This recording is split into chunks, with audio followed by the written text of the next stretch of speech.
Boa noite, senhoras e senhores. Sejam muito bem-vindos a esse auditório, onde conhecimentos, palestras e conteúdos relevantes para a nossa formação vêm sendo ministrados e tem sido de grande valia a todos os alunos, acredito eu.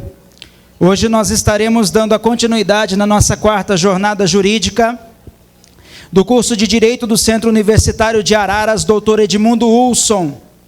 Lembrando mais uma vez que esta é uma realização do nosso NPJ, Núcleo de Práticas Jurídicas, que tem também se esforçado muito no intuito de nos fornecer as habilidades necessárias para a prática do direito na vida cotidiana de todo advogado.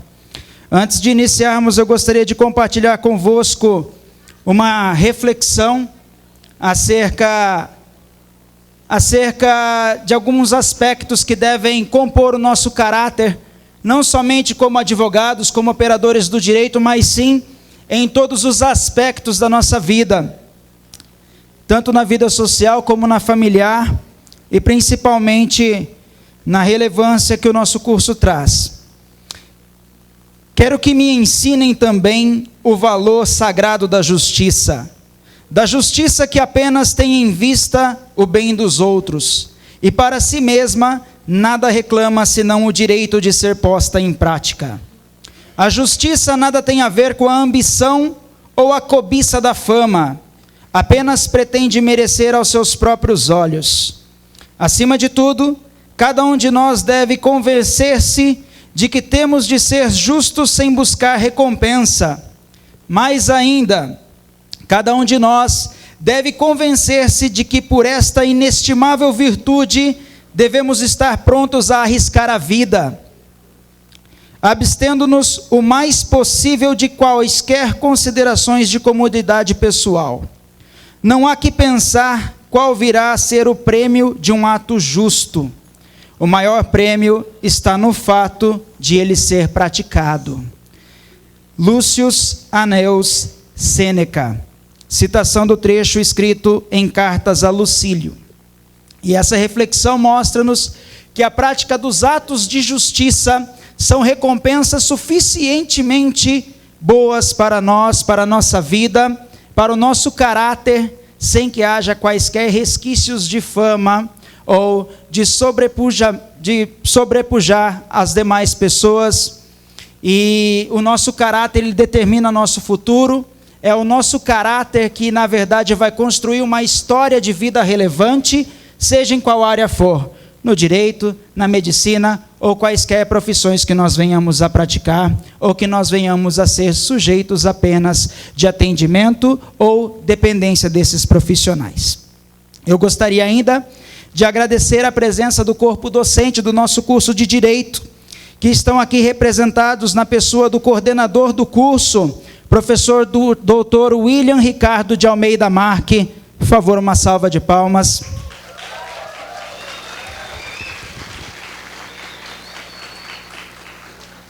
A nossa querida coordenadora do Núcleo de Prática Jurídica, professora Cristiane Costa.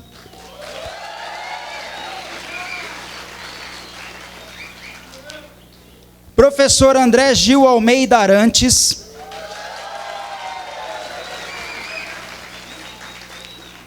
Professor Francisco Rafael Ferreira.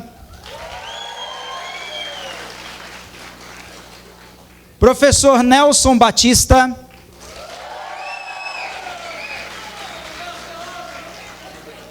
Professor Renato Fanin. Professor Tabajara Zuliane dos Santos.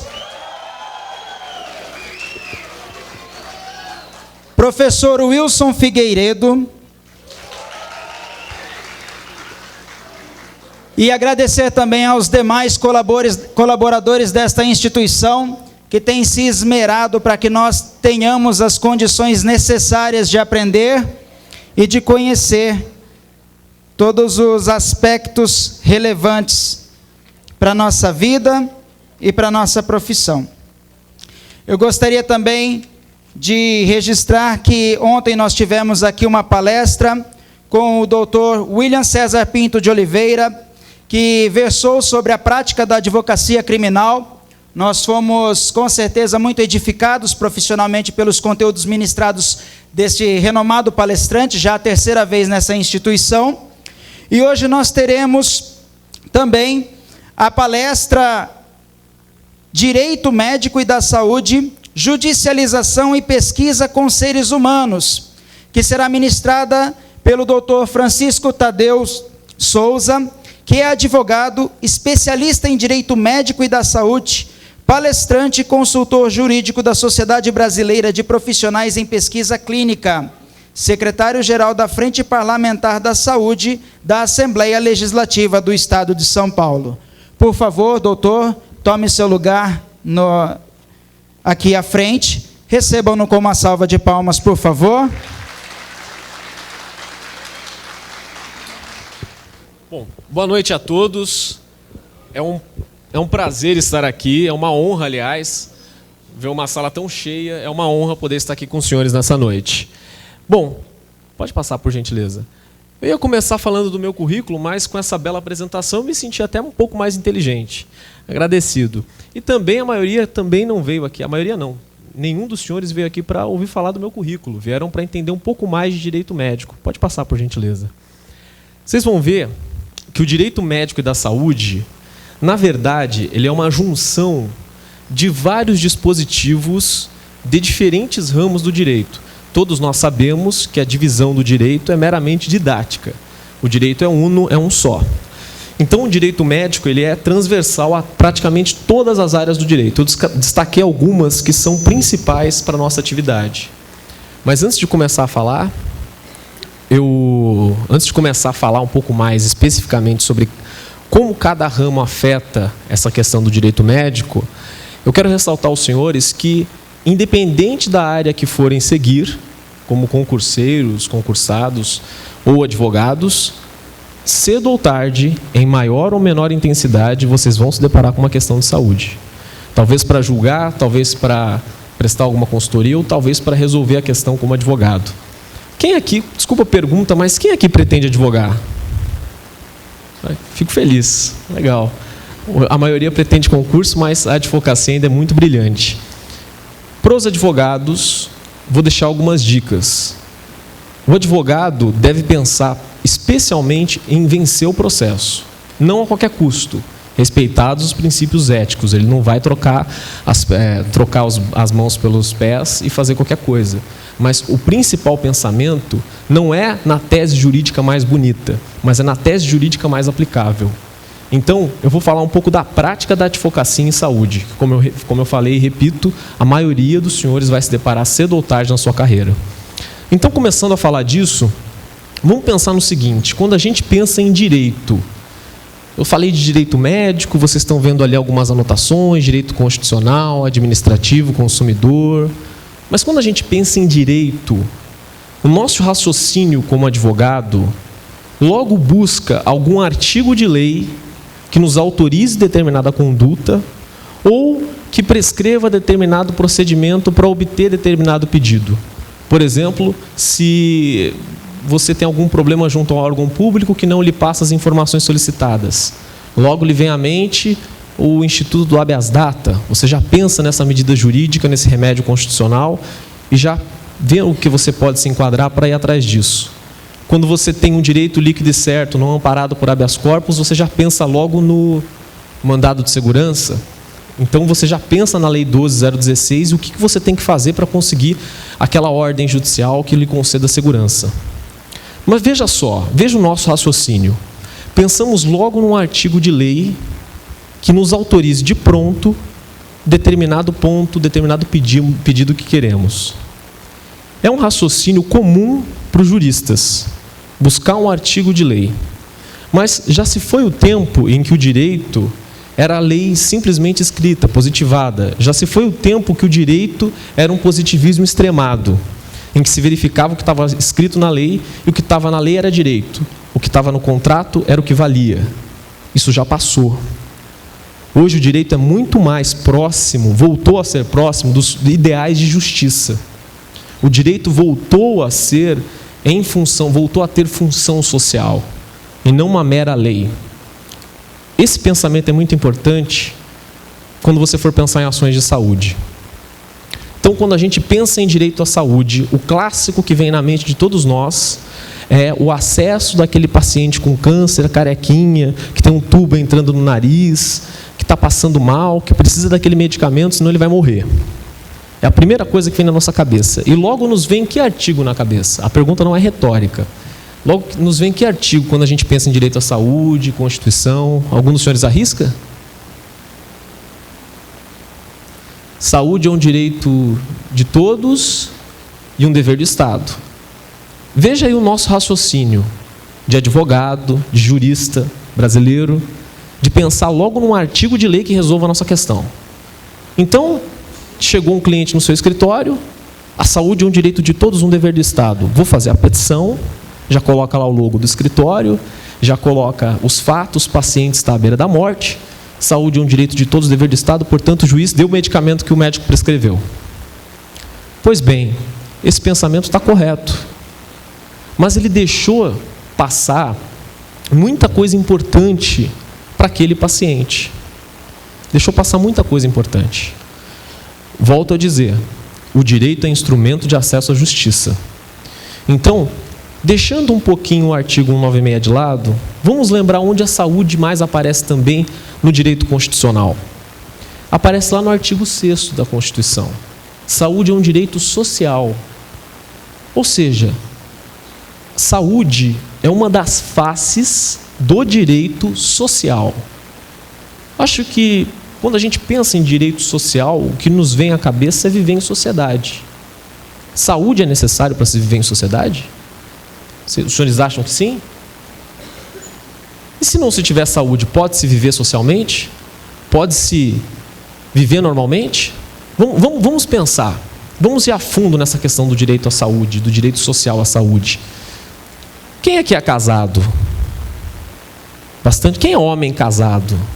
Que não tem dúvida, né? Tem alguns, aqui não é o caso. Mas homem casado. O doutor.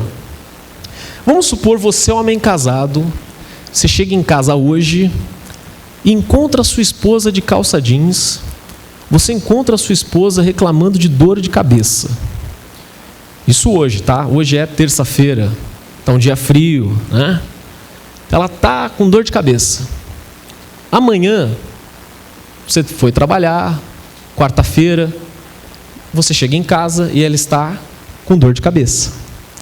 Na quinta-feira, seus amigos já te chamaram para tomar aquela cerveja depois do expediente. Escritório, juiz chato, promotor ficou implicando.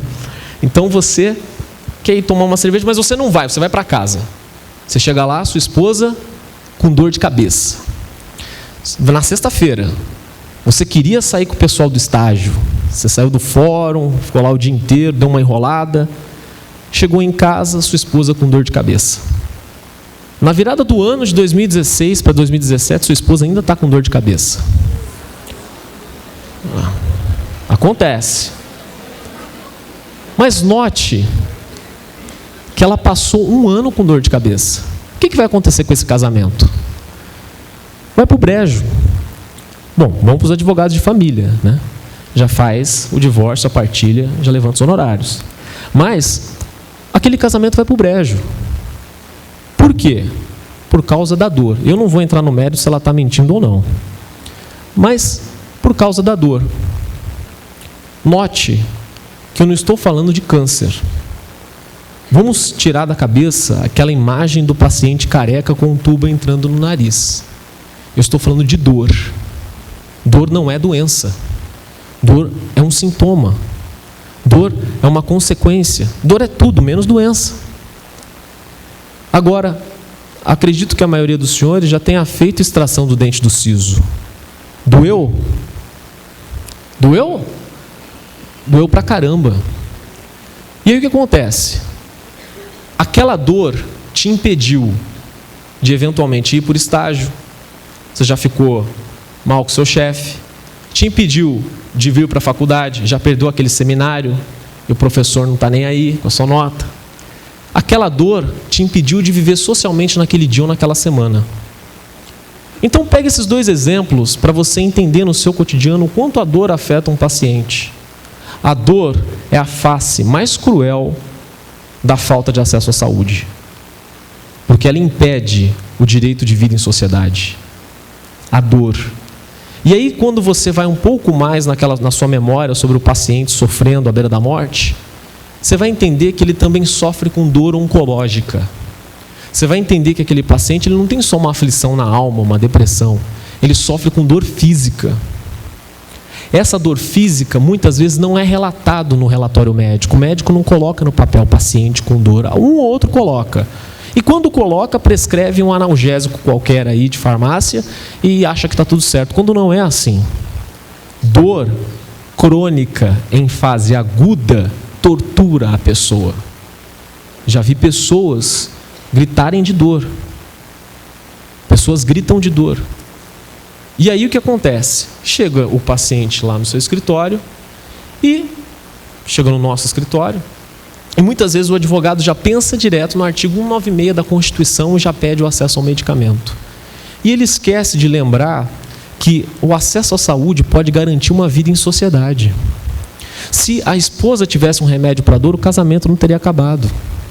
Se aquele paciente com câncer, com dor crônica, com dor oncológica, paciente, por exemplo, com mieloma múltiplo, que é um tipo severo de câncer, ele sofre com dores horríveis.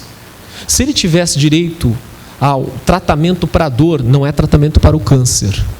Se ele tivesse direito para o tratamento contra a dor, ele talvez poderia voltar readaptado para o mercado de trabalho. Talvez ele poderia voltar a conviver em sociedade. Talvez ele, paciente com câncer, poderia voltar a viver com a sua esposa, a ter uma vida conjugal, poderia voltar a viver com seus filhos. Então eu estou dando um exemplo mais esquecido por nós advogados e mais esquecido por muita gente da área da saúde, que é a dor. Porque eu acho que a dor representa bem essa questão de viver ou não em sociedade. Eu não preciso dar mais exemplos, você com dor não faz nada. O paciente que já tem câncer com dor, aí ele faz menos ainda.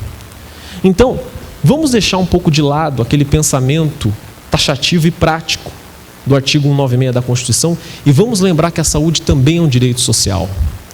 Quando você já elabora a sua petição, dissertando sobre a saúde como direito social, você muda a abordagem. Veja, uma é a petição do artigo 196, que pede um medicamento para tratamento da doença. Outra é a petição do artigo 6º da Constituição, que pede direito a voltar a viver em sociedade. É muito mais amplo. Garante, por exemplo, eu vou voltar a falar disso mais no final, mas garante, por exemplo, o principal ponto do direito à saúde, que é o pedido aberto, entre aspas, aberto, que os juízes, que as operadoras de plano de saúde, que o Estado odeia, mas que assegura o efetivo direito do paciente. Voltando ainda para o direito à saúde é a principal face do direito, do princípio da dignidade da pessoa humana. Então, se você parar para pensar, direito à saúde, ele é fundamental, ele é fundamento da República. Por quê? Os fundamentos da República, soberania, dignidade da pessoa humana. Sem saúde, a pessoa não tem dignidade. Eu sei que eu estou falando o óbvio. É óbvio que sem saúde não se tem dignidade, com dor você não vive em sociedade. Mas é um óbvio que muitos de nós advogados esquecemos de colocar na petição. E ficamos só lá no taxativo. Voltando ao direito à saúde como caractere, como face principal da dignidade da pessoa humana, dissertando em cima disso, você consegue demonstrar para o juiz que aquele paciente merece tratamento para aquela doença. Onde eu estou querendo chegar com isso? O pedido no final da petição, ele não fica focado no medicamento prescrito pelo médico, mas ele fica focado no tratamento para aquela doença. Um é o pedido de condenação, e aí eu já vou diferenciar para o plano de saúde e para o Estado. Mas um é o pedido de condenação para que o requerido entregue o medicamento prescrito, outro é o pedido para que o requerido dê tratamento médico. É muito mais amplo. É essa amplitude que garante, por exemplo, que o seu paciente não morra 3 meses depois que o processo foi ajuizado e que você conseguiu eliminar. Por quê? Vamos com um exemplo prático para vocês entenderem bem. É comum, e aí os médicos depois podem explicar muito melhor que eu, mas é comum, por exemplo, que paciente que fez transplante, ele sofra, tem uma porcentagem de pacientes que sofrem com uma doença chamada doença do enxerto contra o hospedeiro. Então, a pessoa já vinha com câncer, vamos dar um exemplo aí, leucemia, linfoma e etc. Chegou até o escritório do doutor, da doutora, pediu ajuda, doutor, eu preciso daquele remédio que custa não sei quantos R$1.000 por mês, custa uma fortuna. E aí o doutor, desesperado, já começa a fazer a petição e já pede para que o juiz determine a entrega daquele medicamento em 24 horas sob pena de prisão e multa diária de R$100 por dia, de R$500 por dia, ou seja lá quanto. Ele foca no medicamento prescrito para o paciente, deixando de considerar que provavelmente aquele paciente que hoje precisou de um transplante ou que hoje precisou de um medicamento, que tinha câncer, amanhã vai ter a evolução do seu quadro e vai ter uma doença do enxerto contra o hospedeiro. O paciente que agora, caso de adolescente, que tem câncer no testículo, ele tem grande probabilidade de ter câncer, de ter leucemia mieloide crônica. E o tratamento para o câncer de testículo não tem nada a ver com o tratamento da leucemia mieloide. Câncer de testículo resolve-se lá com uma cirurgia. Se for em um só, o outro está salvo. Mas e daqui a algum tempo, quando aquele paciente tiver evolução no seu quadro, ele vai ter que entrar com uma ação de novo? Você vai ter que passar toda aquela situação para obter uma liminar, aquela aflição que a gente fica na porta do juiz, e o juiz parece que não está nem aí com o advogado? Você vai ter que passar por tudo isso de novo? Talvez você não precise passar por tudo isso se você deixar um pedido colocar no pedido da sua ação para que o tratamento seja para aquela doença e para as doenças relacionadas. Estou sendo enfático nisso porque isso te diferencia de outros profissionais do mercado. Quando aquele paciente chegar, aquele amigo desse paciente que eu estou falando, aquele amigo de sala de quimioterapia, e não pense você que paciente não se comunica não, viu? Paciente fala muito em sala de quimioterapia, sala de rádio, ficam lá batendo papo na sala de espera. E aí um fala para o outro: poxa menina, você viu? Eu precisei entrar com aquela ação para conseguir aquele remédio caro. Poxa vida, agora o remédio mudou. E aí o advogado quer cobrar de novo. Mas é claro que ele vai querer cobrar de novo. Ele entrou com uma ação para um medicamento. Mudou o medicamento, ele vai entrar com uma nova ação. E aí está uma diferença entre um e o outro. Lembrem que o direito é meio de acesso à saúde. A gente não precisa esfolar o paciente a cada necessidade de medicamento que ele tiver. A gente pode fazer o melhor, ou seja, obter uma decisão judicial que garanta acesso para o tratamento da doença, que garante o medicamento 1, 2, 3, 4, 5, seja lá qual for necessário, e fazer com que esse paciente demonstre o nosso diferencial lá no bate-papo dele com um colega na sala de quimioterapia. Isso te faz um advogado, em função da justiça, te faz um advogado diferenciado no mercado. Posso garantir. Então, lembrem disso, é a primeira dica que eu quero dar. Em qualquer processo judicial, lembrem da face, da dignidade da pessoa humana, que é o direito à saúde. E isso serve para processo contra o SUS, serve para processo contra o plano de saúde. Lembrem que a dignidade da pessoa humana, na sua face, direito à saúde, permeia todo o ordenamento jurídico. Ou seja, os contratos serão interpretados tendo em consideração uma cláusula geral de dignidade da pessoa humana. Não é isso que o Código Civil fala? Os contratos têm que ter um limite na função social. Então, lembre que a dignidade da pessoa humana é cláusula geral. Ou seja, é aquela cláusula que não vai escrita em nenhum contrato de plano de saúde e nem no contrato social que nós temos com o Estado. Mas a dignidade da pessoa humana, ela está presente em todas as relações jurídicas. E as relações jurídicas devem ser interpretadas em função da dignidade da pessoa humana. Razão pela qual o seu paciente merece, o seu cliente merece atendimento integral para aquela doença e não apenas aquilo que foi prescrito pelo médico. Você vai se deparar com certeza com uma contra-argumentação, tanto do Estado por parte dos planos de saúde, falando que isso não pode ser feito. Mas pode sim. Pode sim. Você pode pleitear uma condenação para que o plano tenha que cobrir todos os tratamentos que forem necessários para aquela doença. Sabe por quê? Porque lembra daquela cláusula geral de dignidade da pessoa humana? Pois bem, o STJ já interpretou essa cláusula. E ele já decidiu que o plano de saúde pode cobrir determinadas doenças, mas ele não pode diminuir o tratamento para essas doenças. Ou seja, vamos supor que o plano de saúde cobre câncer. E aí vai a sua dúvida, né? Estou lá no escritório, como é que eu sei se eu entro contra o plano ou contra o SUS, se o paciente tem direito ou não tem direito? Vamos no passo a passo. A doença não sendo pré-existente, eu já explico que é doença pré-existente para os tribunais superiores. Mas a doença não sendo pré-existente, o paciente terá direito à cobertura do plano de saúde, desde que a doença esteja catalogada no Catálogo Internacional de Doenças. Se vocês tiverem algum tempinho na casa de vocês, joguem lá no Google CID, C-I-D. Vai ter lá uma lista com um monte de doenças. Vai ter lá câncer e etc. A doença está catalogada ali, provavelmente vai estar. Se a doença está lá catalogada, é cobertura mínima do plano. Então você já tem um forte indício de que aquela doença deverá ser coberta.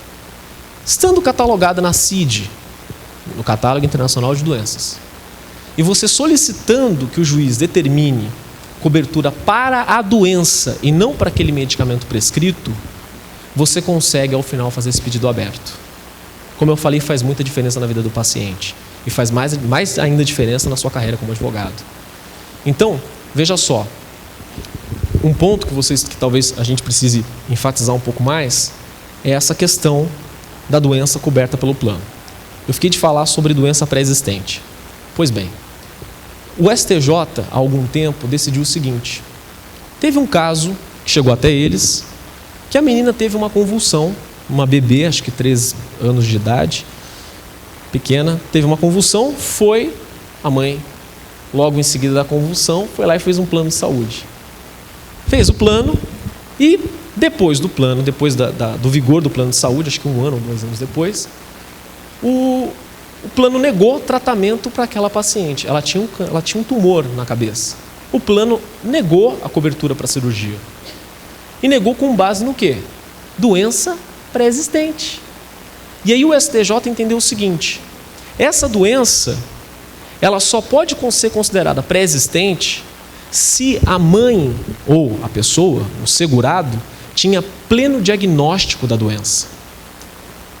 Convulsão é um sintoma de muita coisa. A criança pode ter uma epilepsia, a criança pode ter uma síndrome de Dravet, a criança pode ter um tumor na cabeça, a criança pode nunca mais ter convulsão nenhuma. Isso está relatado na medicina.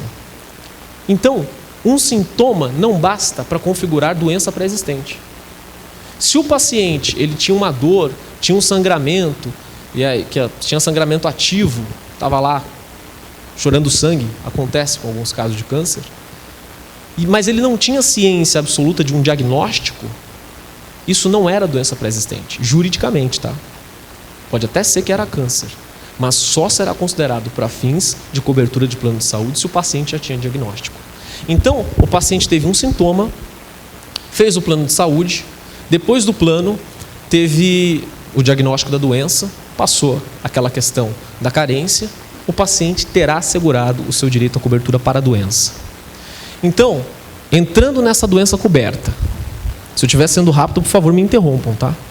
Mas, partindo para esse ponto da doença coberta pelo plano, são vários tratamentos possíveis para qualquer doença.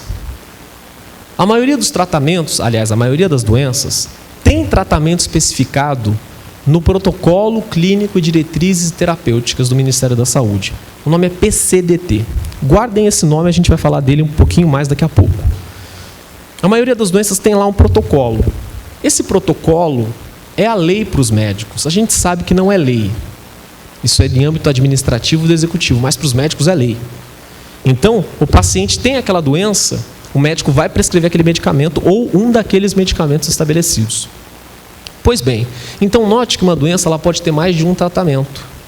Uma única doença pode ter mais de um tratamento. Então, dentro dos tratamentos possíveis, é direito da pessoa ter acesso a todos, porque o plano de saúde cobre a doença e não o tratamento. Vocês estão me acompanhando? O plano cobre a doença, não o tratamento. Eu vou cobrir quimioterapia, radioterapia, transplante eu não cubro. Não, isso é conversa mole para boi dormir. O plano tem que cobrir a doença. Se for quimioterapia, radioterapia e transplante, vai ter que ser coberto, porque o que é coberto é a doença. Esse raciocínio tragam para as ações contra o SUS, que é muito mais amplo do que um contrato de plano de saúde. Então, enfatizo, solicitem tratamento para a doença. O médico vai dar o relatório médico, o paciente vai chegar até seu escritório com o relatório e vai estar lá escrito: prescreva ao paciente esse medicamento tal. Você vai pedir esse medicamento? Claro que vai. Mas no final da petição, antes de chegar no nome do medicamento, você vai solicitar ao juiz que determine cobertura e tratamento, assistência para aquela doença. E aí você vai conseguir agregar esse medicamento que foi prescrito, o medicamento que foi prescrito amanhã e depois. Isso a gente aprende com a prática. Isso é prática na advocacia. E por isso que eu enfatizo que a nossa conversa vai ser muito mais voltada para a prática, porque a maioria dos senhores vai se deparar com questão de saúde dentro em breve. Então vamos adiante. Pode passar, por gentileza. Pode passar. Vocês lembram que eu falei sobre o PCDT? Todo mundo lembra o que é? PCDT é aquele protocolo clínico que expõe a doença e expõe os tratamentos possíveis. Esse PCDT, obrigado. Esse PCDT é base para a inclusão de um medicamento no SUS. Então, veja bem, eu vou tomar o exemplo da leucemia, que acho que todo mundo conhece, o câncer no sangue. Vou tomar o exemplo de uma leucemia mais específica, a mieloide crônica. Até pouco tempo, alguns anos, o PCDT para leucemia mieloide crônica previa o uso do medicamento interferon. Existem vários tipos de interferon, mas previa o uso de um tipo de interferon. Pois bem, esse interferon, ele também era usado para hepatite. Então note que o Poder Executivo, por meio do seu braço técnico, estabeleceu o mesmo tratamento para uma doença hepática e para uma doença no sangue, para um câncer. O mecanismo de ação da doença é discutível e etc. Mas, o que eu quero que vocês guardem com relação a esse medicamento interferon é que o principal efeito colateral dele era depressão profunda. Então você está com câncer, você já está abalado, já fez algumas sessões de quimioterapia, já viu seus cabelos caírem, já não tem mais vida social, e aí você vai se tratar. Você recebe um medicamento que vai te deixar em depressão. Então, não são raros os relatos de paciente que se matou, porque entrou em depressão profunda. Efeito colateral do medicamento. Verificando isso, os médicos pensaram o seguinte, os pesquisadores: vamos pesquisar mais medicamentos, vamos fazer um novo medicamento para leucemia, outro para hepatite C. A evolução desse PCDT, a gente está falando do PCDT de leucemia, que previa o medicamento interferon. A evolução do PCDT, que previa interferon, para o PCDT que prevê imatinib, demorou décadas. Então, e isso aconteceu agora há pouco, tá? Coisa de 2 anos.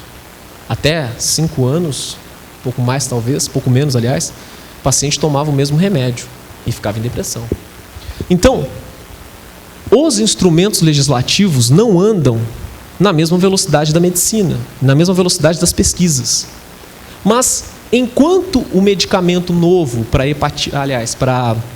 leucemia não entrou no PCDT, esse medicamento não chegou no SUS.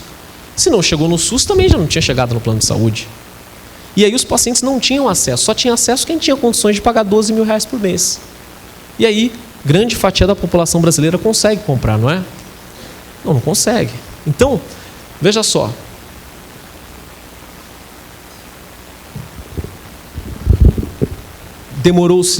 O Estado demorou décadas para poder atualizar aquele protocolo.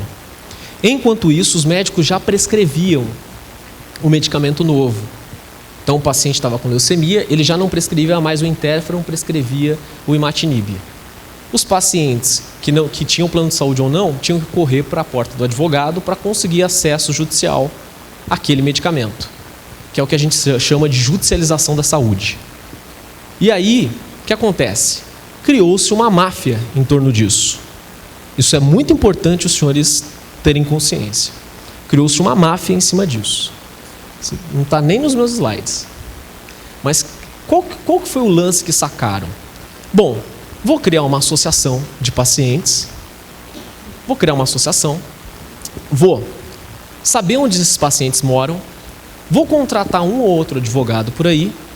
Vou receber de farmacêutica. E vou pagar esses advogados para entrarem com ação contra o Estado, para que o Estado compre o medicamento da farmacêutica que me financia. Para vocês terem noção, o Tribunal de Contas da União já está muito em cima disso, já de algum tempo. E essa conversa eu trago repetida lá de Brasília. O Tribunal de Contas vive enfatizando isso. Então o que acontece? Tem associações pequenas, minúsculas, com faturamento de 40 milhões por ano, vindo de farmacêutica. Estou dizendo isso para os senhores por um motivo. O Poder Judiciário, o Poder Executivo, o Legislativo ficaram atentos a isso também. Só que, infelizmente, em nosso país, muita coisa se resolve lá na ponta e não na raiz do problema. Ao invés de se fazer logo um protocolo clínico atual para aquela doença e acabar com a judicialização, o que se fez foi criar uma cultura que acabou se enraizando na administração da justiça para que os processos passem em muitas localidades, não sei como é aqui em Araras, mas em muitas localidades, o processo depois de ajuizado passa por uma junta médica, passa por um setor de apoio técnico, ou, como lá no caso de São Paulo, passa pelo setor de triagem. Engraçado que o nome é setor de triagem pré-processual, e você vai para esse setor de triagem depois de ter entrado com o processo. É incrível. Mas acontece. E daí a importância de você saber disso. Por quê? Sabendo disso, você como bom advogado, já vai preparar a sua ação pensando naquele pedido aberto que eu comentei. Por quê? Se você não fizer o pedido aberto, ou seja, um pedido que foque na doença e não apenas no tratamento que foi imediatamente prescrito, você vai ter que passar 2 vezes por essa saga, de entrar com o processo, depois do ajuizamento de um processo judicial, se instaurar um processo administrativo para se verificar se o Estado vai dar ou não o medicamento administrativamente, e depois da análise administrativa feita depois do ajuizamento judicial da ação, o processo ir para o juiz analisar liminar. São Paulo é modelo, isso vai se espalhar. A Justiça Federal, já em várias localidades, pelo menos as que eu atuo, já determina a remessa do processo para perícia. O paciente vai ter que fazer perícia. Então, evite tudo isso. É importante que você entenda isso, pensando também, como eu falei, vocês viram o rol de direitos que estão lá, porque essa é uma face do direito administrativo que permeia o direito médico e direito à saúde. Não só a questão que eu falei, dessa coisa que inventaram por aí, de associação recebendo dinheiro, pagando advogado, fazendo tudo isso, mas pensando também no processo administrativo. Muitas vezes, a gente sabe que, aliás, um passo atrás, a gente sabe da inafastabilidade do Poder Judiciário. E muitas vezes nós, advogados, já pensamos no seguinte: o paciente está para morrer, eu não vou fazer uma ação, não vou fazer um processo administrativo para depois entrar com uma ação judicial. Eu vou direto entrar com a ação judicial, para ganhar tempo, para ganhar efetividade, para ter uma decisão para eu executar. Recomendo que hoje, em função do cenário que nós temos, que vocês não deixem de fazer o processo administrativo. Por quê? Apesar da inafastabilidade do Poder Judiciário, muitas decisões de primeira instância têm negado liminar por falta de processo administrativo. Nós sabemos que isso é passível de agravo de instrumento. Vamos agravar, vamos para o tribunal. Claro, a gente vai para o tribunal e vai perder mais tempo. O agravo pode ser julgado rápido e tudo mais, mas talvez o simples protocolo de um formulário lá na Secretaria de Saúde teria sido muito mais rápido do que você ter agravado, perdido a liminar, a antecipação de tutela e ter agravado. Então, a outra dica que eu dou é que vocês entrem também com o processo administrativo em qualquer ação de saúde. Isso também serve para plano de saúde, tá? Não deixem de fazer o protocolo do relatório médico lá na sede da operadora. Isso vai ajudar muito para que você tenha uma negativa. E tendo negativa, você já tem meio caminho andado para demonstrar abusividade. Antes de falar de um outro ponto principal, eu queria falar do mais importante, aliás, do segundo ponto mais importante. O primeiro é a vida, justiça, mas qual que é um outro ponto que todo mundo pensa? Depois de vida, felicidade, hein? Advogados. Dinheiro, não? Não, a gente pensa em dinheiro, e é importante, necessário. Vai aí uma dica. Fazendo esse processo que eu comentei, esses pedidos abertos para tratamento da doença, você, advogado, vai estar entrando ali com a ação de obrigação de fazer, não é? Ação de obrigação de fazer combinada com um pedido de tutela antecipada. Você vai estar solicitando tratamento para um medicamento. Não, você vai estar solicitando tratamento para uma doença. Dentre elas, o medicamento que foi prescrito para o médico.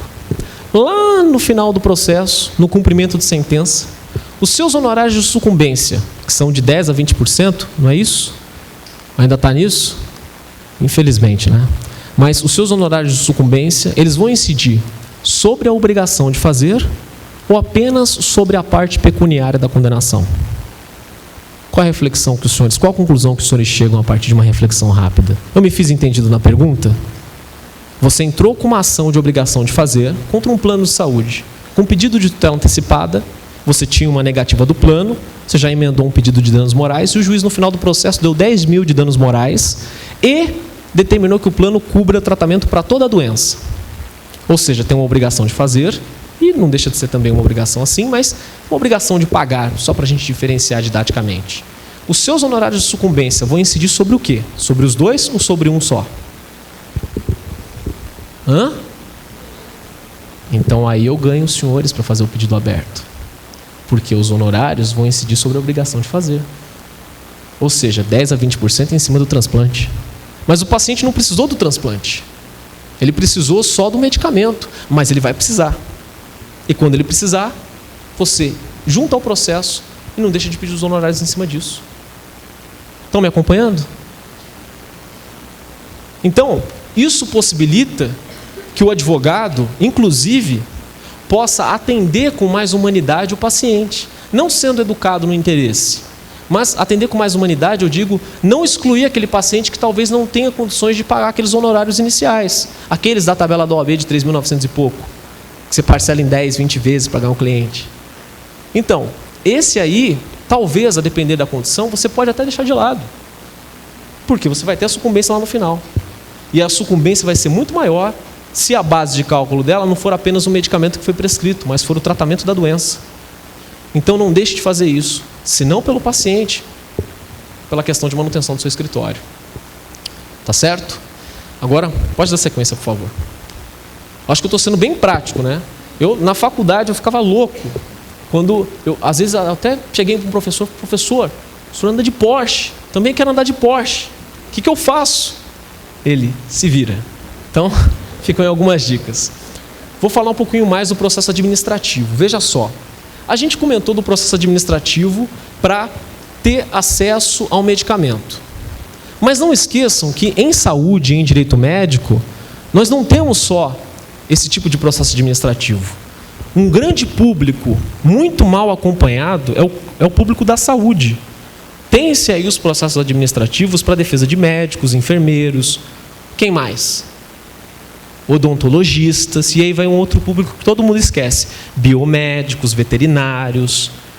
A saúde tem 12 conselhos, tinha 13, o serviço social saiu, mas também o que acontece é que as áreas da saúde normalmente são bem remuneradas, e todos os médicos, aliás, todos os profissionais da área da saúde podem estar respondendo a algum processo administrativo e tem que ter defesa ética. Você, como advogado, pode também explorar esse campo. Daí a importância e por isso que o direito administrativo faz parte do direito médico. E aí, eu não vou comentar com vocês, até porque é uma questão bem repisada nos livros e manuais de direito civil e etc., a questão da responsabilidade civil do médico, objetiva, subjetiva e tudo mais, isso aí a gente já está cansado de saber. Agora, vou comentar com vocês alguns pontos importantes que os senhores saibam, justamente para chegar até os médicos. Porque a gente tem aquele dilema do advogado, né? Eu sou advogado, eu entendo bem isso. A gente precisa ser técnico, mas também precisa ser comercial. A gente precisa atrair clientes. E a gente só atrai cliente com networking, com conversa, não conversa fiada, pelo amor de Deus, advogado não faz isso, mas com conversa técnica. Ou seja, demonstrando algum conhecimento para atrair aquele cliente. Isso é normal na vida do advogado. Vou dar algumas poucas dicas para que os senhores possam aproveitar e, na sua conversa, no seu bate-papo com aquele médico que talvez esteja precisando de uma defesa, ou vá precisar, e ele vai precisar uma hora, ele lembre de você como um profissional que sabe do que está fazendo. Tá ok?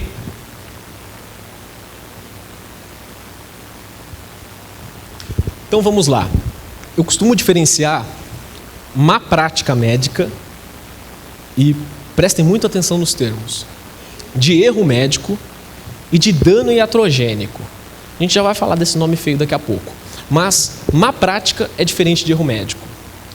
O que acontece? Muitas vezes os colegas fazem algumas peças pensando e redigindo que não houve má prática, não houve má prática. Ou quando estão do lado contrário, do lado do paciente, ou então do lado de uma ação indenizatória contra o médico, lembrem das 3 responsabilidades que o médico pode ser sujeito, você já pode defendê-lo nas 3, né?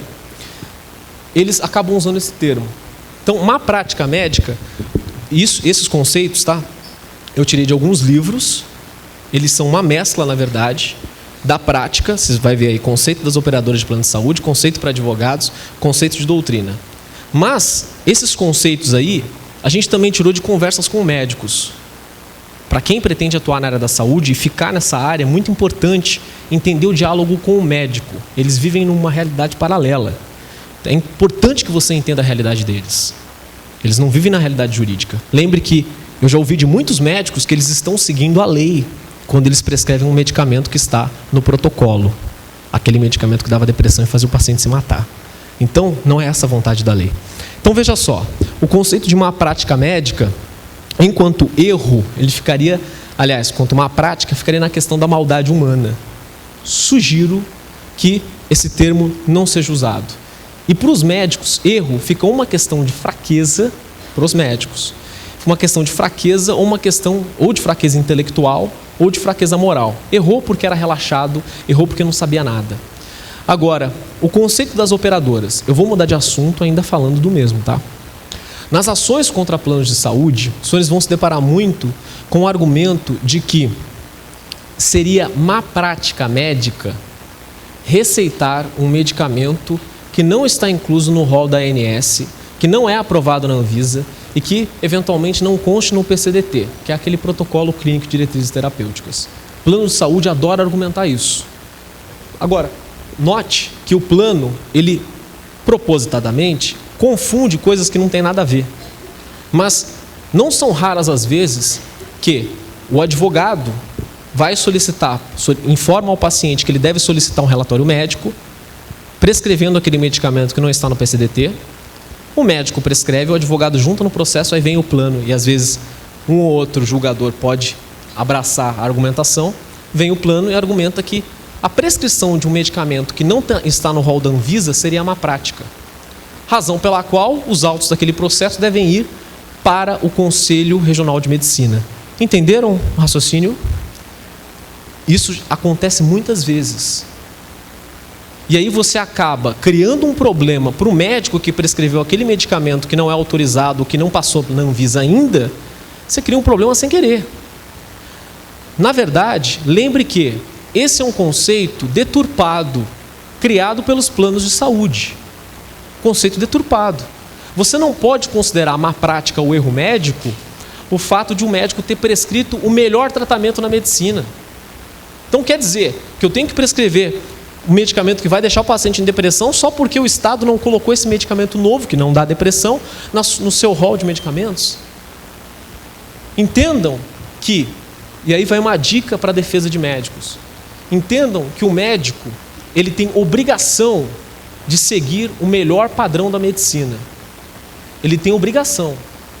Então, se o medicamento, se tem um tratamento, não só medicamento, mas se tem uma terapia, um tratamento melhor, menos invasivo, menos arriscado, ele não tem por que optar por um tratamento mais invasivo, mais arriscado, mais agressivo ao paciente. Então veja que se confunde nos processos judiciais os conceitos. Guardem isso.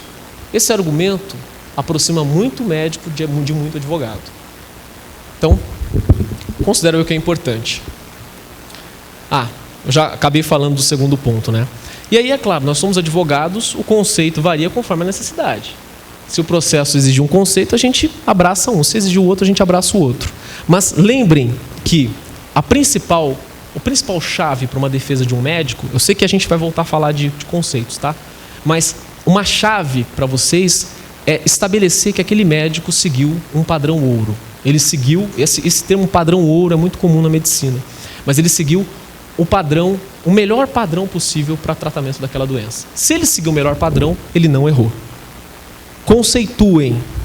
Nos processos judiciais, muitas vezes, pecamos por falta de conceituação, de cravar a posição, mas de demonstrar o que a gente está argumentando. O que é a nossa verdade? Nossa verdade é que não há erro médico quando ele prescreve o melhor tratamento médico existente. E aí vai um outro direito que não está incluso aqui, que é o de apoderamento ou empoderamento do paciente. O paciente tem o direito de discutir o seu tratamento com o médico. E aí, já uma dica para ações ou para a defesa do paciente. Nesse exercício do direito de conseguir ou de interferir ou de dar pitaco no seu tratamento, o paciente pede o relatório médico. E você, advogado, vai precisar do relatório do médico. E o médico, muitas vezes, não todos, claro, mas muitos médicos, em função da carga de trabalho e etc., não dá o relatório médico. E aí o paciente, você não consegue entrar com a ação porque você não tem um relatório, você precisava que tivesse constando aquela CID para você falar que a cobertura é obrigatória, você precisava de uma prescrição médica para tal medicamento e o médico não dá. Não dá porque não vai dar. O que a gente faz? Nós vamos até o hospital, fazemos uma carta em 2 vias e direcionamos para o diretor clínico da unidade, porque ele tem responsabilidade técnica sobre os outros médicos da unidade. Então façam isso e orientem os seus clientes da saúde, os seus pacientes. Pode passar, por favor. Iatrogenia. Está aí um conceito que muitos confundem e eu já vi muita gente comentar que advogado não sabe o que é iatrogenia. Mas o que pouca gente repara é que para a justiça o conceito é um, para a medicina o conceito é outro. É algo bizarro, mas acontece muito isso. Grosso modo, pensando nos médicos e aí no nosso diálogo, naquele bate-papo para conseguir aquele cliente médico, na cabeça deles iatrogenia é aquele dano que não poderia ser evitado. Por exemplo, um exemplo bem simples, é aquela cicatriz de cirurgia, vai gerar um dano estético, mas não pode ser evitado, senão como é que você vai operar o paciente? Não tem jeito. Então é um dano inerente para os médicos. Conversa com o médico, isso não é conceito jurídico. Então, é importante diferenciar isso, por quê? Porque aí vem algumas defesas de médico e também expandem, aumentam o que seria um dano iatrogênico. Aí tudo passa a ser dano inerente. E aí não existe mais erro médico. Então, fique atento, porque defendendo pacientes ou processando médicos, acionando médicos para responsabilidade civil, muitas vezes você vai se deparar com a argumentação de que trata-se de dano iatrogênico. O paciente fez prostectomia total, tirou a próstata, ele vai ter impotência. Não é assim. Vai ter impotência se o médico errar na hora do corte. Não é dano iatrogênico, é erro, é falha, talvez imperícia, imprudência, negligência, não vem ao caso. Um advogado talvez um pouco mais prático já não vai nem processar o médico, já vai alegar o direito do consumidor, já vai processar a unidade a qual o médico pertence, se ele for funcionário. Se ele não for, vai ter que processar o médico, não tem jeito. Então, note que, ao mesmo tempo que entender iatrogenia para fins de conversa com o médico, nós devemos também entender para se defender de defesas de médicos, para fazer aquela réplica ou aquela manifestação sobre a contestação. É importante não cair nessa lábia. Pode passar, por favor. A questão da perda de uma chance. Assim, ó, eu já falo da perda de uma chance, mas eu não gostaria de deixar de falar para os senhores essa questão da indenização e da tabela SUSEP.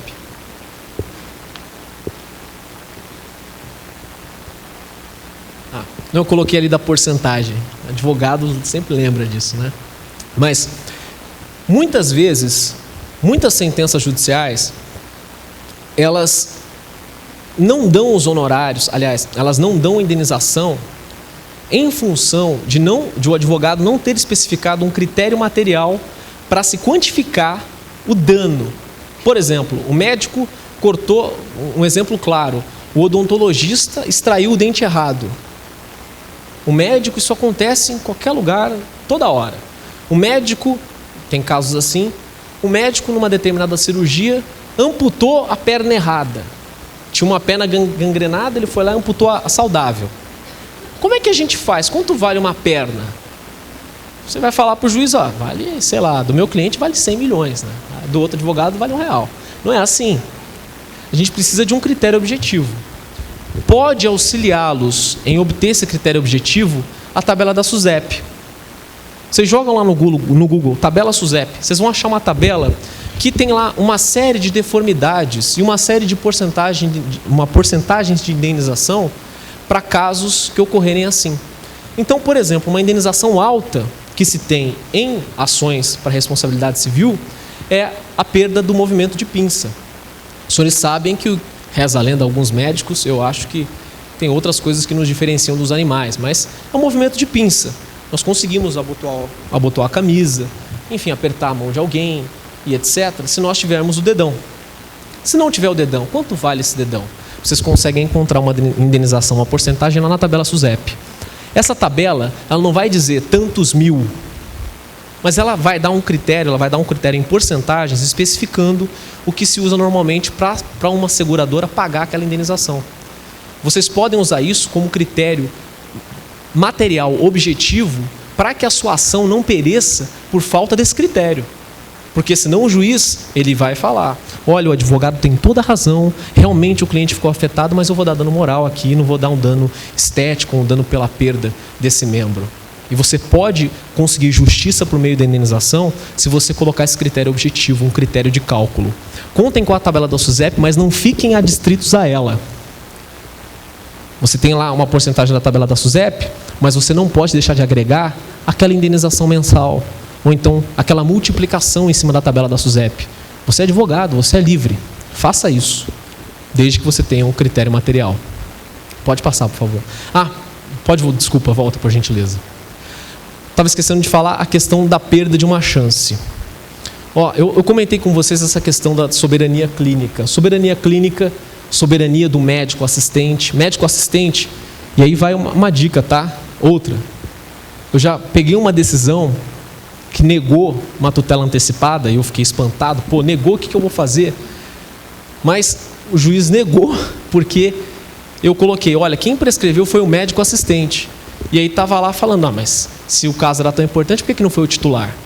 Então, assim, não se tem um conceito de que o médico assistente é aquele que assiste o paciente, tá? Esse médico que assiste o paciente, ele tem soberania, a opinião dele tem soberania sobre a perícia do Estado e tem soberania sobre a perícia do plano de saúde. Aliás, médico de plano de saúde não pode prescrever tratamento porque ele não é o médico assistente. Então, lembrem de argumentar que o médico assistente, junto com o seu paciente, ele tem soberania para determinar o tratamento. Perfeito? A questão da perda de uma chance.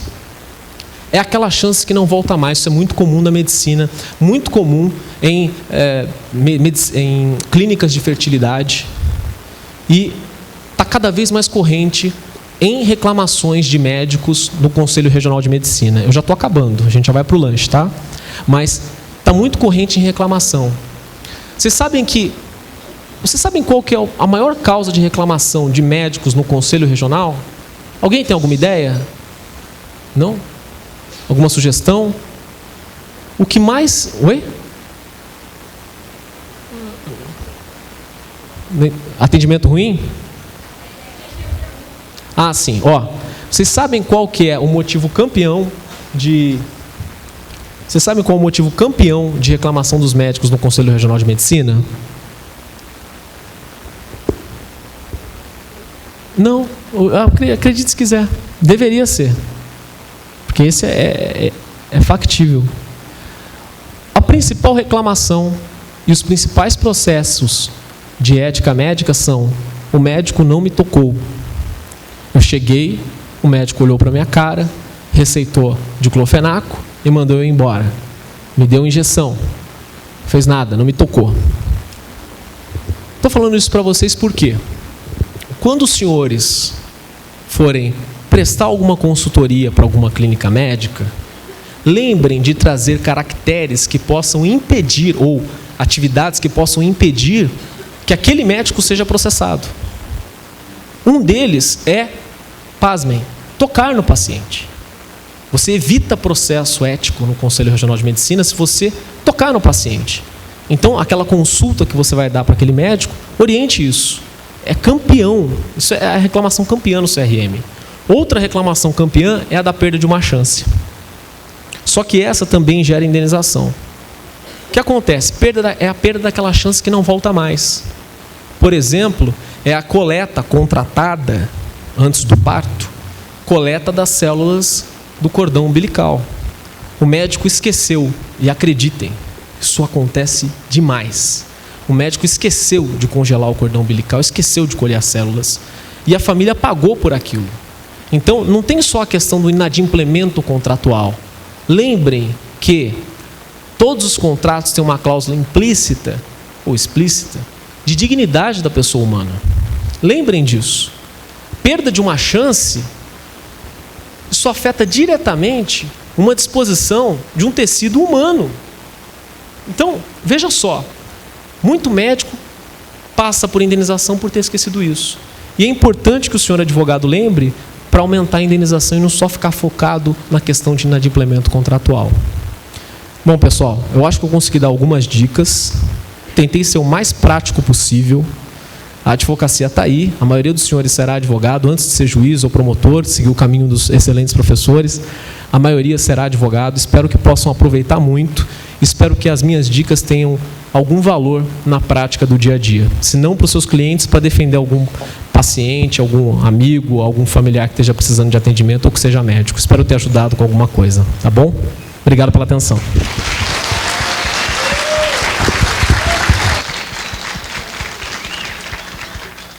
Senhoras e senhores, a partir desse momento nós passaremos a formulação de perguntas ao nosso palestrante. Você que tem alguma dúvida ou alguma pergunta, por favor, levante sua mão e o microfone será levado até você. Agora vocês vão saber se ele sabe mesmo, né? Pegar aquela pergunta capciosa para testar. Brincadeira, por favor, estou à disposição. Boa noite. Aqui. Desculpa. Eu me deparei com uma dúvida, né, no dia a dia da profissão mesmo. E eu acabei escrevendo a minha pergunta para não perder nenhum detalhe. Eu vou ler, tá? Bom, tendo em vista o Pacta Sunt Servanda, o direito à saúde e o acesso à saúde de modo geral, né, pude perceber que os tribunais ainda decidem prejudicialmente ao paciente, levando em consideração o direito decorrente da relação contratual. Os casos aos quais me refiro são os de seguro-saúde por instituições financeiras, regidos pela Lei 9656 de 98. O doutor me corrige se eu estiver errado quanto à lei. Os contratos possuem, em regra, cláusula de carência. E se o segurado cair acometido de doença grave dentro do período de carência, o direito contratual ainda se mostra um obstáculo. E o judiciário o sobrepõe em relação a um direito que, ao meu ver, tem maior relevância jurídica que a saúde. A minha pergunta é: até que ponto o contrato de seguro-saúde das instituições financeiras deve ser respeitado em desfavor da saúde do segurado, pelo mero fato de carência contratual, nos casos de acometimento de doença grave ou enfermidade permanente, e se é possível afastar as tais cláusulas de carência, utilizando-se do artigo 35C da referida lei, que assegura o tratamento emergencial em detrimento das regras contratuais. Todos ouviram a pergunta dele? Todo mundo ouviu? Não? Ele perguntou basicamente, me corrija e me complemente, por favor, tá? Questão da carência, Se o paciente consegue ou não consegue na justiça, o que a gente faz para conseguir? E se o 35C afastaria a negativa do plano de saúde? Na verdade, são duas perguntas. Não é o plano de saúde em si, é aquele seguro que normalmente os bancos fazem e que ele só dá o prêmio, não fornece o tratamento em si. Entendi. Seguro saúde. Isso. O que acontece? Existe uma certa confusão na maioria dos processos entre a operadora, o contrato de plano de saúde e o seguro saúde. Mas pensando inicialmente na questão da carência. Primeiro, e aí eu vou me basear na prática. Peço que você preste muita atenção. A resposta não é jurídica. O paciente que passa por uma situação de emergência, urgência e emergência, ele tem cobertura independente do tempo de carência. Ele tem que ter no mínimo 24 horas de assinatura do contrato. O que acontece? O que é urgência e emergência?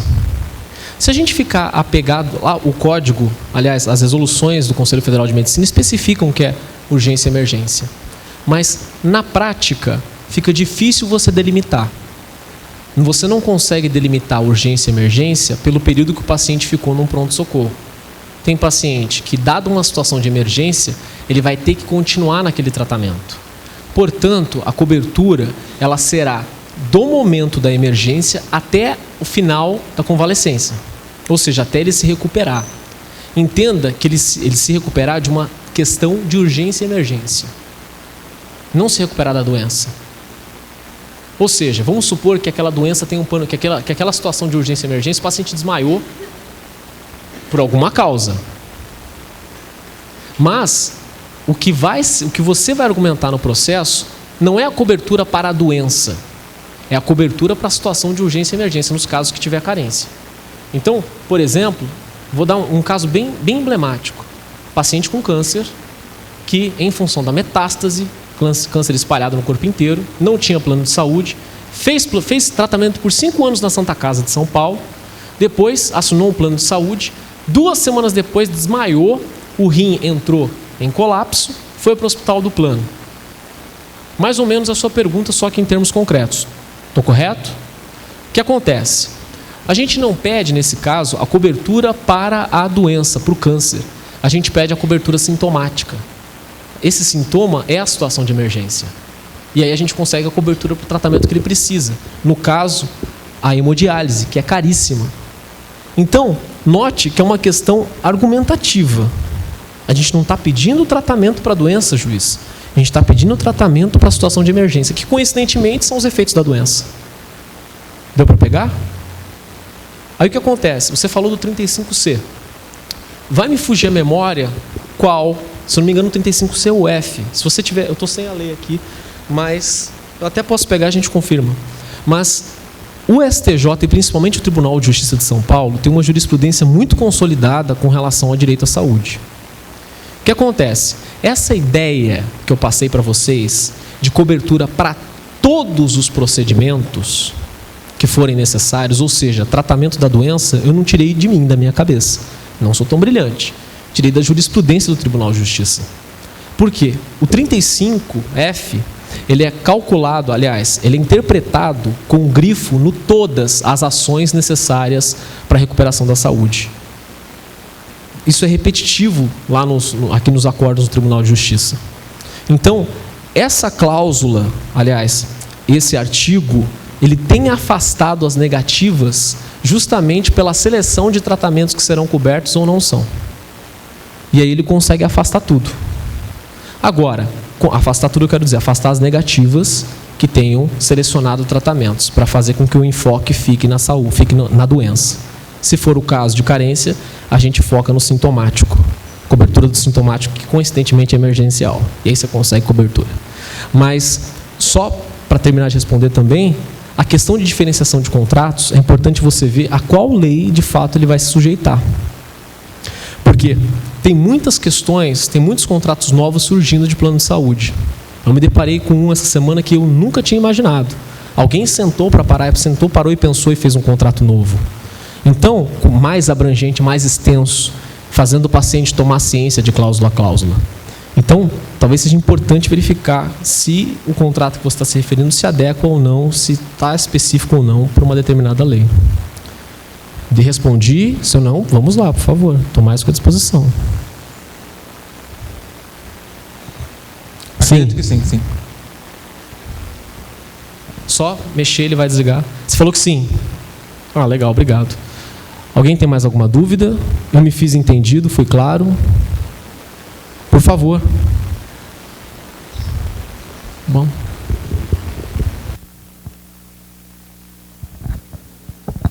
Boa noite. O senhor falou sobre a indenização referente à tabela SUSEP. Além da tabela, por um erro médico, se de repente o paciente não pode mais exercer a profissão, ele pode pedir a indenização referente à profissão dele, que ele não pode mais, e o valor da tabela também? Não só pode, como deve. O que acontece? A tabela é para dar um parâmetro material. Entre aspas, tá? Entre aspas. Abre aspas. Quanto vale aquele braço perdido? Muitos juízes afastam possibilidade de indenização quando o advogado não coloca critérios objetivos. E aí você perde um tipo de indenização simplesmente porque faltou um número. Então, eu dei a sugestão da tabela da SUSEP para que esse número exista na petição. Mas isso não exclui a possibilidade de você pleitear dano estético, dano moral e daí por diante. Ok? Então não só pode como deve. E aí, por exemplo, só indo um pouco mais longe, se você pediu pela perda do dedo, por exemplo, um valor de 10 mil, você pode repetir isso. 10 mil pela perda do dedo, e aí o dobro por danos morais, e aí aplicar o Código de Defesa do Consumidor em analogia e pedir o dobro. Você pode, esses critérios são voláteis, eles não são fixos, não estão numa lei. Por isso que a gente pode brincar com eles e trazer o que for melhor no caso. Mas a tabela tem sido muito boa para dar uma base, pelo menos, uma base de cálculo. Tá, obrigada. De nada.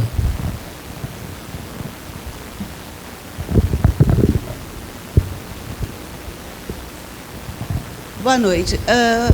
Por exemplo, e com relação àquelas doenças, por exemplo, como a fibrose cística, que é uma doença que os sintomas, não existe um protocolo. Cada paciente tem um acometimento diferente de um do outro. Como que, e é uma das doenças que o tratamento é o mais caro que existe. Como fazer? Como entra, por exemplo, nesse caso?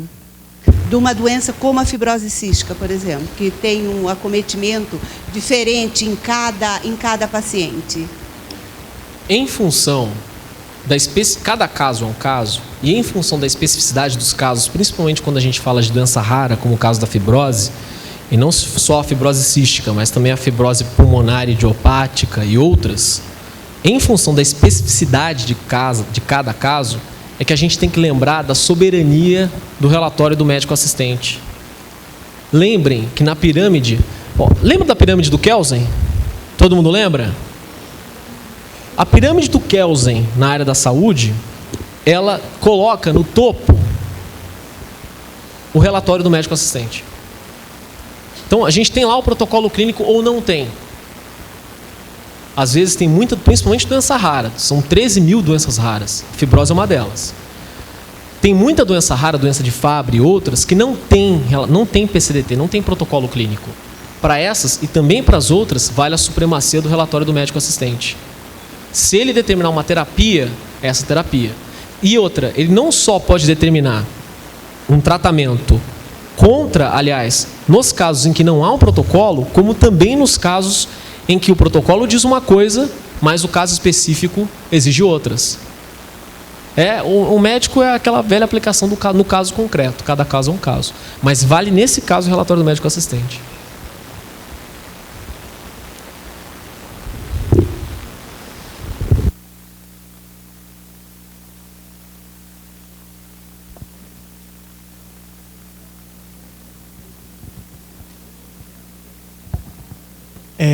Boa noite. Pode parecer meio leigo, mas eu tenho uma dúvida. Mas você que tem doutor que tem na prática, né? Pessoas de classe mais alta financeiramente também conseguem medicamentos gratuitos por meio do Estado, ou é mais eles meio que pegam a classe social da pessoa, se a pessoa tem condições ou não de comprar, isso é visto na hora do processo ou é uma coisa independente? Todo mundo tem direito? Então, isso tem sido visto, falando da prática, tá? Isso tem sido mais visto na questão de recolhimento das custas judiciais. Muitos julgadores, não sei se tem algum magistrado aqui, com todo respeito, mas pensando na posição do advogado, muitos julgadores, eles não vão parar para pensar se o paciente tem ou não condições de pagar o tratamento. Ele vai pensar se ele tem ou não condições de pagar as custas processuais. E chega a ser, eu vou ser um pouco mais detalhista, mas só um comentário, chega a ser totalmente contraditório. O paciente está solicitando uma ação judicial por um medicamento porque ele não tem condições de pagar e o juiz insiste na questão das despesas processuais. Só depois das despesas processuais ele vai analisar a urgência. E aí teve um certo julgador que eu me defrontei, até por ele ter mais proximidade, falei o seguinte: poxa, como que você na sentença dá uma decisão falando que o plano foi abusivo em deixar o paciente morrendo na porta do hospital e você não apreciou a liminar antes que eu recolhesse as custas? Isso é a maior hipocrisia do mundo. Mas, indo um pouco mais a fundo, tá? Voltando para a sua pergunta. O que se pensa, e aí para afastar essa argumentação, a gente usa o seguinte: o paciente ele pode ter até condições de comprar uma dose, se ele vender a casa. Não se deseja, em função do caráter social do direito à saúde, que ele passe fome para comprar o remédio. Então, lembre do caráter social do direito à saúde. O paciente não pode ir à bancarrota, perder a empresa, perder o patrimônio para custear o medicamento. Então, esse argumento pode aparecer, já apareceu algumas vezes. O paciente realmente não tem condições de comprar a droga, mas eu já me defrontei com isso, com drogas de custo de R$300 mensais. Em 2 casos repetitivos. Aliás, era um medicamento chamado Orlistat. Muita gente de academia usa para emagrecer. 2 casos. Uma pessoa tinha condições de pagar o medicamento que custa R$300 por mês, e outro não tinha porque era uma senhora aposentada. Então ela recebia uma aposentadoria meio salário mínimo. Coincidentemente, no caso em que a pessoa tinha condições, a gente conseguiu o acesso ao medicamento. Mas o juiz nem perguntou. No caso da senhora idosa, ele perguntou. Então, realmente é aquela coisa, não dá para cravar se os juízes vão perguntar ou não. Mas se perguntarem, dou a sugestão que você lembre o caráter social do direito à saúde e que o paciente não precisa perder os bens para comprar o medicamento. É a prescrição médica que o juiz tem que dar. Boa noite. Boa noite. Na verdade, você citou a questão do receituário médico na questão de tratamento.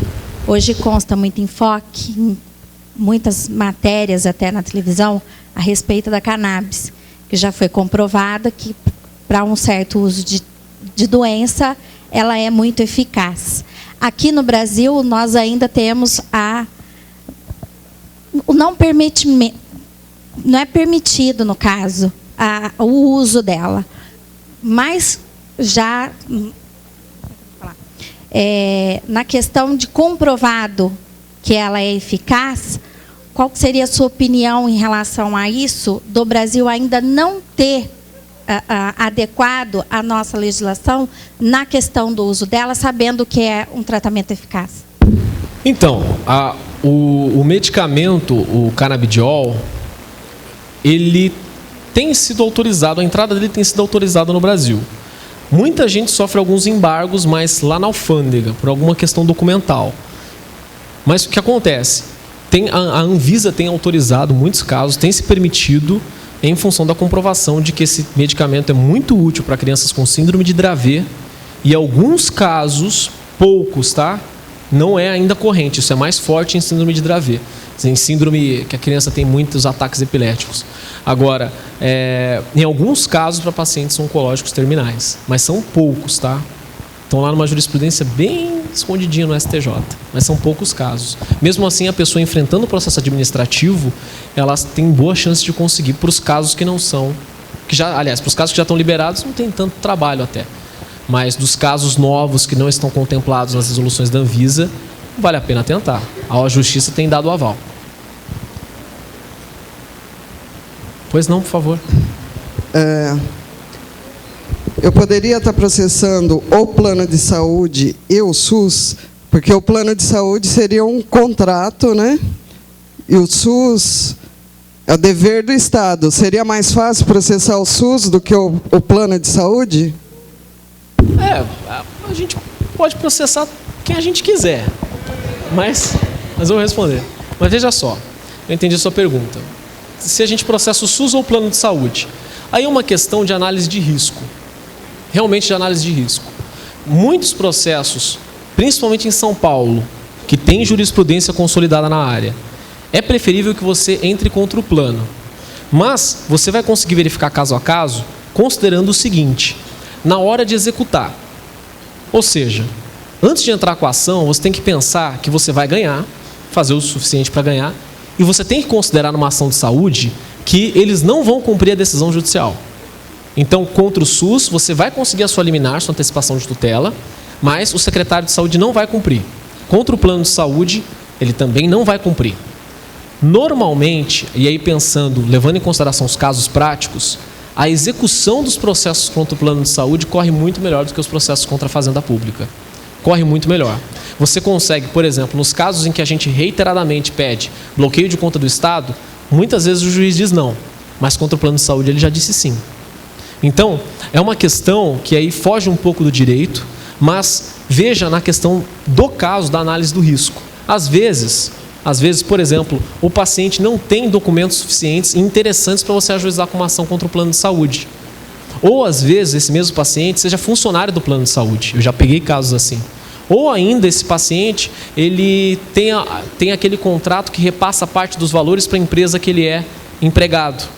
E aí, se ele entrar contra o plano vai repassar para a empresa, ele perde o emprego. Então, são vários pontos, várias questões extra-jurídicas, questões sociais, que devem ser colocados na mesa. Pensando apenas em execução, claro que é muito melhor o plano de saúde, mas considere-se no caso concreto, é realmente melhor não. Oi? Não. O SUS sempre é alvo, sempre vai ser o segurador no caso do plano de saúde. Mas pensando em execução, não deixe também o direito do paciente contra o plano, porque é um direito do consumidor. Você tem até meios melhores, você tem inversão do ônus da prova, facilitada e etc. Mas você deve considerar, se o paciente, por exemplo, for funcionário do plano de saúde, se o contrato dele com a empresa empregadora fizer com que o custo do tratamento seja repassado para a empresa que o emprega, ele vai ter certas repercussões negativas em âmbito social. Melhor processar o SUS. Por isso que eu digo, é uma questão de análise realmente no caso concreto. Agora, oriento a não processar os dois ao mesmo tempo. Oriento. Porque se você leva uma negativa nos dois, depois o cliente vai olhar para você: pô, doutor, você me colocou numa sinuca de bico, agora não tenho para onde fugir. Então, talvez seja interessante processar um e depois ganha. Aí você não precisa processar o outro. Boa noite. Boa noite. É o seguinte, eu cuido de uma pessoa que está com câncer na cama. Entendeu? Uma pessoa que está com câncer em cama. Eu tentei conversar com pessoas, advogado, para conseguir aquele remédio fosfetanilina, uma coisa assim, né? A fosfetanolamina. Isso, exatamente isso aí. O senador Magno Malta e o deputado Jair Bolsonaro conseguiram eliminar na justiça para que eles distribuam. E agora, novamente, a Anvisa parece que derrubou. Como é que eu faço para conseguir esses comprimidos para uma pessoa que está com câncer? O STF se manifestou suspendendo até a lei, não é? Isso, suspendendo até a lei. Como é que fica agora? Com o STF suspendendo a lei, aí eu sou obrigado a dizer que é uma boa pergunta. O STF suspendeu a aplicabilidade, suspendeu a eficácia da lei, aliás. Então, eles ainda vão julgar, salvo engano, me corrijam, por favor, se eu estiver desatualizado, mas eles ainda vão julgar o mérito da matéria, foi só liminar. Então, o STF se posicionando contra, isso tem efeito vinculante. Dificilmente algum ente federativo ou algum órgão do Poder Judiciário vai se manifestar contra a decisão do STF. Se a saúde e a vida da pessoa está acima de tudo, não tem como entrar com mandato de segurança? Não tem como entrar com mandato. Claro que tem. Você pode entrar com a ação que julgar conveniente, mas a prática... Tutela antecipada. Oi? Tutela antecipada também. Mas vão suspender a ação. Pelo menos até o mérito da ação do STF. E o STF já deu liminar suspendendo a aplicabilidade da lei. Na prática, talvez não seria um bom caminho. Não seria, o STF está contra. Vai ficar difícil, então, conseguir. Fica difícil. Tá realmente, certo. Sendo franco. Tudo bem, obrigado. Olá, boa noite. A minha dúvida é, quando entramos com uma petição para... Desculpa, começa de novo, por gentileza. Quando entramos com uma petição com pedido de medicamento para diabéticos, no caso, um diabético jovem, tá? E tem esse pedido que o senhor falou sobre esse pedido aberto, né? Teria algum prazo que desse tratamento dessa doença eles permitem, porque seria provavelmente para a vida toda? Eles estipulam um prazo? Aliás, diabetes é a doença campeã de processo contra a Secretaria de Estado da Saúde. Campeã. O que acontece? Paciente com diabetes, hoje ele precisa de uma insulina, amanhã ele vai precisar de uma insulina ultra rápida. Ou ele vai precisar dos insumos, ou ele vai precisar daquela bomba de infusão. Nesse caso em específico, é interessante que você faça o pedido... Eu dei esse nome de pedido aberto, mas ele é específico, tá? Ele é solicitando tratamento médico para diabetes tipo tal, que acomete o paciente tal, mas que o tratamento do Estado seja para a doença. Aliás, nesse momento, consubstanciada assistência médica em tal tratamento, tal insulina. Você deixa aberto no argumento. Não existe um prazo. O que acontece? Lembra que as sentenças judiciais fazem coisa de resolução de mérito, fazem coisa julgada. Não teve recurso, transitou em julgado, acabou. Depois, você estando em posse com uma decisão judicial que fala, determina o fornecimento de todos os tratamentos médicos necessários. Você consegue, depois em sede de execução, de cumprimento de sentença, você consegue informar que, olha, juiz, você falou todos, agora tem esse novo processo, aliás, esse novo medicamento, esse paciente também precisa. E aí você vai adequando, vai aumentando conforme os relatórios médicos vão chegando. Por isso da importância do relatório médico. Mas não tem um prazo para isso acontecer. Então, nada. E, aliás, só indo um pouco mais a fundo, tá? Normalmente eu faço o seguinte, eu tinha esquecido, mas essa acho que é legal. A gente pede antecipação de tutela. E aí a gente pede, por exemplo, um medicamento que o paciente tem que tomar na veia lá no hospital. Ok. E aí o que a gente pede? Faz uma nota de rodapé explicando o seguinte: Excelência, considerando a gravidade da doença, solicito que na decisão de antecipação de tutela ou mesmo na sentença, o senhor especifique que não é só o medicamento do paciente, mas também o médico, também o material necessário. Note que o médico prescreveu um medicamento. Você está falando do material necessário para aplicar esse medicamento. Dentre esse material, o médico que deve atendê-lo, os honorários médicos. Isso é de grande valor, porque normalmente os médicos chamam o paciente lá no canto e falam: olha, o plano de saúde vai me pagar R$50 a consulta, mas aqui para eu fazer esse tratamento eu quero 10 mil. E aí você consegue empurrar esse plano de saúde, porque você colocou lá na petição inicial honorários médicos. O juiz, na hora da sentença, no dia a dia, ele vai dar uma decisão falando: cobre determina a cobertura de todos os tratamentos, tal. Então, o que você especificou no rodapé de uma inicial, depois vai ser colocado apenas como todos numa sentença. E aí depois, quando o médico cobrar aqueles honorários do seu paciente, você apresenta o relatório do médico e executa contra o plano de saúde. Não tem um prazo para isso. Eu tenho um caso de 5 anos. O médico vai cobrando, a gente vai cobrando todo mês. Ok? Boa noite. Boa noite. No caso dos erros médicos durante o parto, sendo que muitos deles podem inclusive acompanhar o paciente pelo resto da vida, né? Como no caso, durante o parto o médico puxa pela mão, pode deformar essa mão, puxa pela perna, pode deformar as pernas. Tem o uso do fórceps até, sim, tem a questão da episiotomia. E aí não só, é interessante, sua pergunta é muito legal, muito legal. É interessante porque não é só o dano que causou ao bebê, mas também o dano que pode se causar à mãe na hora do parto, como por exemplo a episiotomia. A episiotomia, para os homens principalmente, mas para quem não sabe o que é cortar a vagina para ampliar o espaço de saída da criança. Então o médico corta.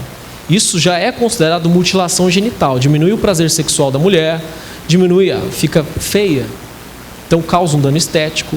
E não é mais prática, não é mais padrão ouro da medicina fazer episiotomia.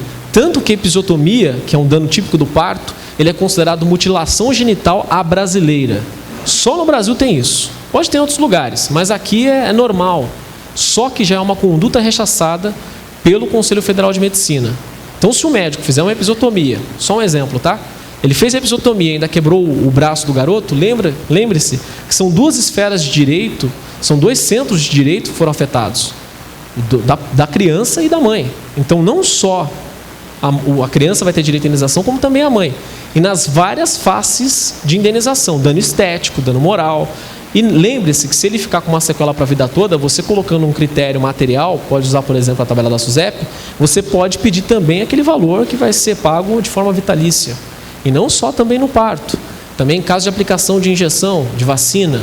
É típico isso. E não esquece também de pedir o encaminhamento dos autos para a autoridade policial para que ele instaure o inquérito. Só para dar dor de cabeça no médico. Muito obrigado.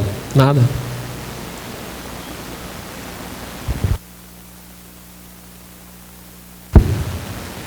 Acabamos?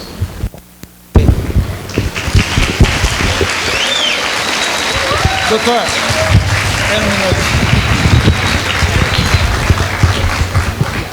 Neste momento, a aluna Priscila Vieira, do 9º semestre, trará o livro de ouro, onde o doutor assinará e será devidamente certificado por essa palestra.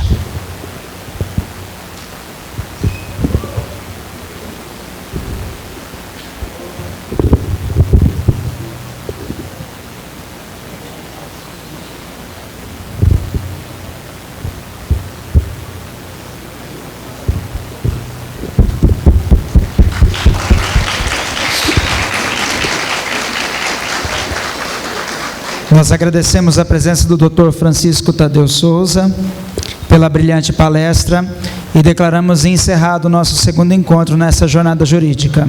Fiquem com Deus e até amanhã.